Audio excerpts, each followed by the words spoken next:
Hey, what's up, my friend? So in today's episode, I want to share with you seven best practices to adopt right in your first year of trading.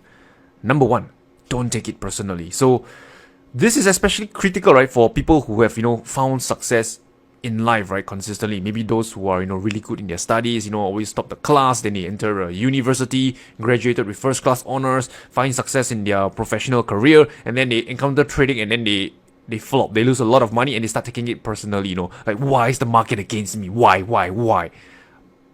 But I'm here to tell you this, right, is that don't take it personally, right? The market has nothing against you. He doesn't know who you are. He doesn't care what you've achieved, right? And the market is just the market, right? So don't take it personally. It doesn't matter whether, you have excellent academic credentials or whether you're a flop, you're a beggar in the street. It doesn't matter. The market doesn't care, right? So there's nothing personal, right, to you, right? So don't take it personally, right? Don't think that someone is out there, right? The system is rigged, right? The institutions, the smart money, right, is out to destroy me, to blow up my account. No, none of it, right? So first thing first is don't take it personally, because if you take it personally, then it's very difficult to look at the markets from an objective perspective. And if you can't look at the markets at an objective perspective, then it's near impossible, right, to become a consistently profitable trader, because there's always this bias, there's always this thing in your head thinking that someone is out to get you in. There's no way, right, you can survive in the long run. So number one, don't take it personally. Number two,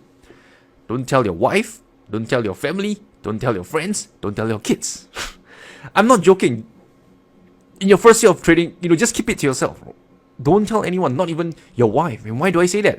Because let's be honest, right, most traders, they lose money in the long run, right? In your first year of trading, nuts, you are more likely than not to lose money. And the last thing that you want to do is to tell your wife, hey darling, do you heard something called the Forex market? Man, I just put in the $5,000 into that trading account, right? I expect to make it to $6,000 by the end of the day. And trust me, right, every single week your wife will be asking you, how's that account? How's the account, darling? And the last thing that you want to do is to tell her the truth, because trust me, that account from 5k probably is left with $5, right? So you don't want to be in that situation. So my advice to you is to not even tell anyone to start with, right? If you want to trade the markets, if it's your first year of trading, great, keep it to yourself, right? Or maybe just join a forum, be anonymous, and tell people your trading journey, but don't tell your loved ones, because their questions, their pressure, I mean, they will unnecessarily put pressure on you, even though it's not their intention. They'll always ask you, how's trading, how much do you make, how much do you lose, and you won't feel good about it. Okay, so number two, right, don't tell your wife, don't tell your family, don't tell your kids, don't tell anyone, right? You can tell me, right?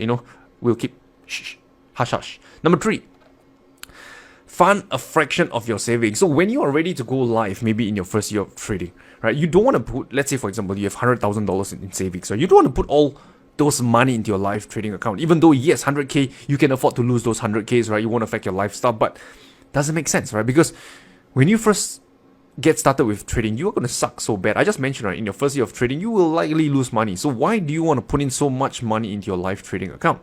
So if you have 100k, great. My suggestion is to put 99k in the bank and just fund with that $1,000 into your trading account, right? So if you do really lose that $1,000 account, that's kind of like tuition fee that you can still afford to kind of lose, right, rather than the full 100k. So fund it with only a small fraction of your saving accounts. I mean, with your savings, right? Don't go all in. Number four, master risk management. So as a beginner, right, as someone trading for the first time in your first year, one of the easiest and the lowest hanging fruit that you can do is to master risk management. There is nothing subjective about it, right? It's all about math, very simple math, right? Something so simple that even a Primary 4, Primary 5, Primary 6 kid can do. So if you translate that to high school, I think that's maybe, I don't know what year that is, right? But it's something that even a 10-year-old, a 12-year-old can figure out. So master risk management, that is one of the lowest hanging fruit that you can, grab, right? Because once you master risk management, you can be pretty certain that you will never blow up another trading account. No matter how much money you're trading, whether it's $1,000, $5,000, $10,000, you know that you can protect that sum of money. And that's kind of like one of the easiest thing to learn. No subjectivity involved, just some basic math. So go and master risk management as soon as possible. Number five, right? Learn everything from A to Z. So here's the deal, right? In your first year of trading, you will be overwhelmed, right? Because there are stuff like, swing trading, day trading, position trading, chart patterns, candlestick patterns, RSI, MACD, stochastic, and I'm just touching the surface over here. You will get overwhelmed. And my suggestion to you is to learn everything, to be like a sponge and absorb everything, right? You don't have to dive in very deep, but rather just learn it at a superficial level first to get exposed and to know what's out there. And the reason why I say this, right, is because it might even contradict some of the things I said earlier, but because it's, again, matter of context. Because when you're new to trading, when you're like a newbie, you do not know what you do not know, right? So it matters, right, that you try and expose yourself to all the different departments, all the different fields in trading, right?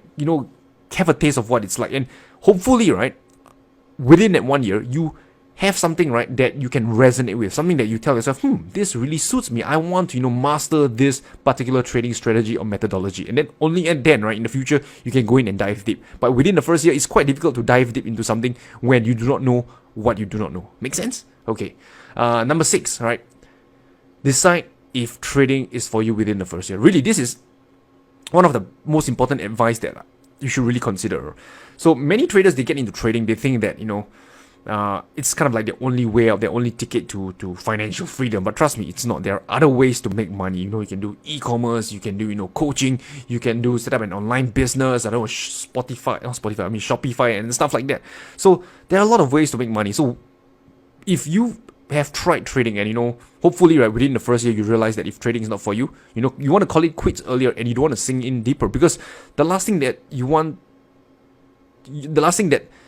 don't want to happen to you is to spend 5 years, 7 years, 10 years in trading, not to see any results, and then to realize, man, this is not for me. Right? Because by then you would have, sink in too deep. The opportunity cost is so high. You just, the sunk cost is so high, and it makes it very difficult for you to get out of the hole. Right? So I admit, right, that many of you watching this video right now, I would say more than half of you after a year might not be trading. So it pays, right, to know within a year, right, when your so-called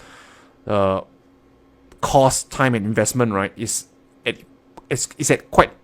quite a minimal level, right, to know ahead of time whether, after 1 year, do you still want to be doing this or not, right? So if you know that it's not for you, quickly cut your loss and move on to something else. And then finally, number 7, right, don't quit your day job yet, because again, right, the failure rate here is so high. The last thing you want to do is to, tell your boss, you, right, and I'm out of here, right? Then you throw some stack of notes or paper clips at his face, right? And then next month, hey boss, you guys still hiring? That's the last thing you want to happen to you, right? So don't quit your day job yet, right? So you can always trade part-time, right, and see how your results fare, over a 6 months, 12 months, 24 months period. And once you're consistent, once you're confident, then you can throw those paper clips, right? Don't throw the paper clips, right, even before you have proven to yourself that you can do it. Okay, so quick recap. Number 1, right, don't take it personal. Number 2, don't tell your family, friends, wife, kids, or whatsoever. Number 3, you want to fund it with a fraction of your savings, not the whole thing. Number 4, master risk management is one of the lowest hanging fruit that you can grab. Number 5, learn everything from A to Z. Number 6, decide if it's for you, right? Ideally within the first year of trading. And finally, number 7, don't quit your day job just yet. So with that said, I wish you good luck, good trading. I will talk to you soon.